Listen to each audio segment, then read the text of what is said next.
excited na akong bumalik sa school. Ang dami kong hahabulin. Pero, ang dami ko rin iniisip eh. Si tatay, yung bagong buhay ko dito kay Mama Divina.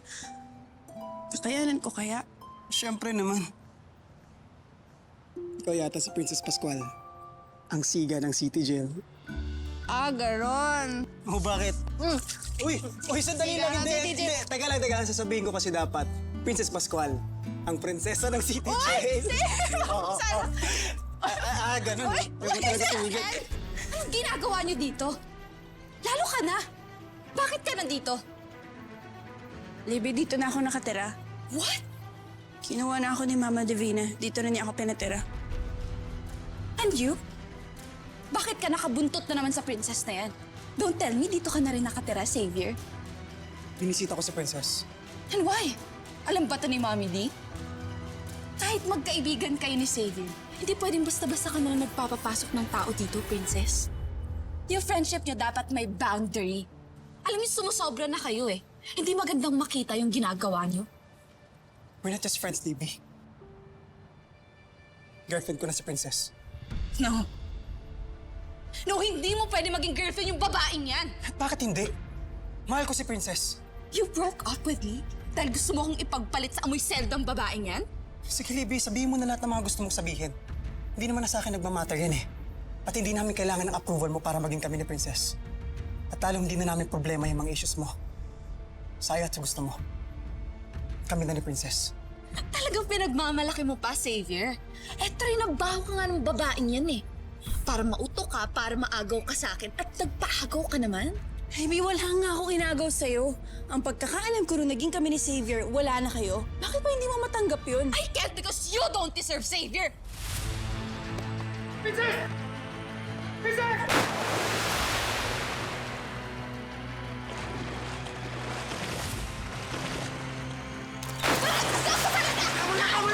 Kinukuha mo! Hindi ko lang nakakalaw sa'yo! Masyado ka lang maraming problema sa buhay mo! Assuming ka insecure! Alam mo, kaya ka iniwan ka dyan sa ugali mo! Libby, tama na! Ano? Gawin naman ah! Hoy! Hoy! Magtigil nga kayo dyan! Ano to? Hoy! Ahon dyan! Ha? Libby, Princess, ano to? Unang araw mo pala may gulo na agad? Diyan, hindi naman po kayo naunay. Siya yung sumugod. Pinalog ko lang naman yung utak mo para mag-isip ka. Para ma-realize mo na isa kang certified mga agaw. Hindi pwede ba? Huwag mong ini-insult ang girlfriend ko. Kung naging kami man ni Princess, dahil sa akin yun. Dahil mahal ko siya. Dahil may nakita ko sa kanya na wala ka. Maayos naman yung paghiwalay natin, baby, di ba? Baka kailangan mong i-assist yung sarili mo kung bakit hindi tayo nagtagal. Aminin ko, Libby. Marami akong pagkukulang sa'yo. Pero dapat aminin mo na sa sarili mo na marami kang pagkakamali at pagkukulang. Kaya tayo naghiwalay. Girlfriend ko na si Princess. And you have to deal with it. Then magsama kayo.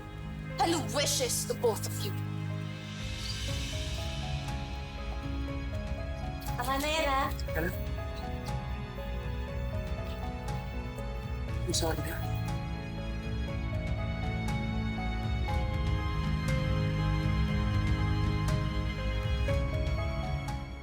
Natanggap na ng court ang petition nyo for annulment. Ngayon, padadala na si Raymond ng summon. After that, schedule na yung pre-trial na doon sa pre-trial, doon yung mediation. Kailangan pa bang pagdadaanan yun? It's part of the process, Charlene. Tintignan ng korte kung magkakaroon kayo ng chance ng reconciliation ni Raymond. Kung wala naman, tuloy na yung trial.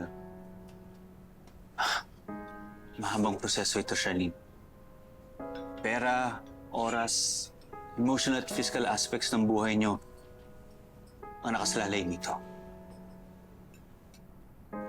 Hirap sa pakiramdam na ngayon parang totoo na.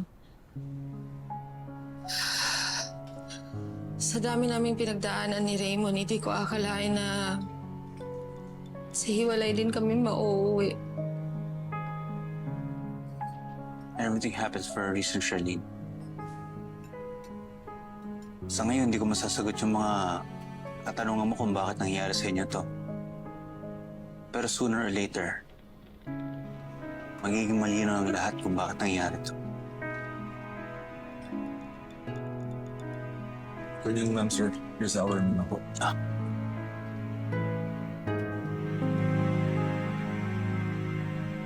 Buti na lang nadala ko yung gym bag ko. At least may extra shirt ako. Ay, nako. Kahit kailan talaga hindi na magbabago yung si Libby. Xavier, sorry nagkasakitan na naman kami ni Libby. Kung ako lang ang masusunod, ayoko na mangyari yun.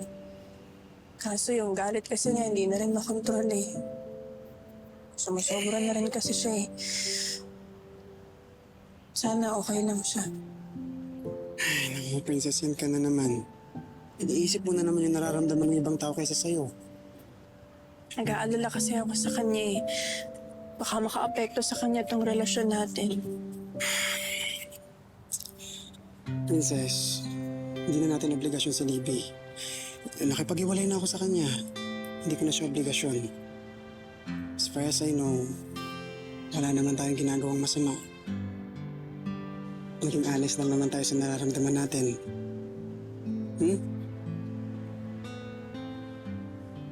Kahit ano pang mangyari, wala na magagawa si Libby. Hindi tanggapin itong relasyon natin.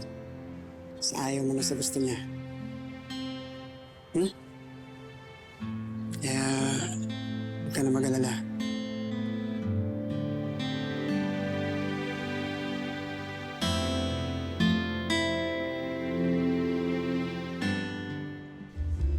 Buti lang nilipat nila tayo ng table. Walang ingay sa taas. Di ba, Raymond? Yeah. Raymond? Actually,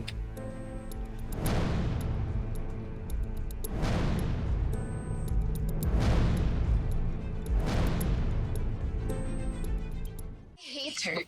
Both of them. The nerve! Talagang pinamukha pa talaga sa akin ni Xavier na mas pinili niya yung princess na yun over me. Kapal talaga ng mukha nila. Dapat kasi hindi mo na pinatulan. What do you want me to do? Basta na lang tanggapin yun? At bakit ba nandito yung princess na yan? Talagang pinatira na siya dito ni Mommy D? Kailangan para dun sa plano niya. Hindi niya lang talaga inisip yung nararamdaman ko. Inagaw ni Princess ang dapat para sa akin. Si Xavier, si Mommy D, baka sa susunod pati na yung pwesto ko sa bahay ng mga Cristobal. Hindi mangyayari yun kung kumalma ka at pairalin mo yung isip mo. Hayaan mo na muna, magtiis ka lang. Lahat naman to, kayo ni Divina makikinabang eh.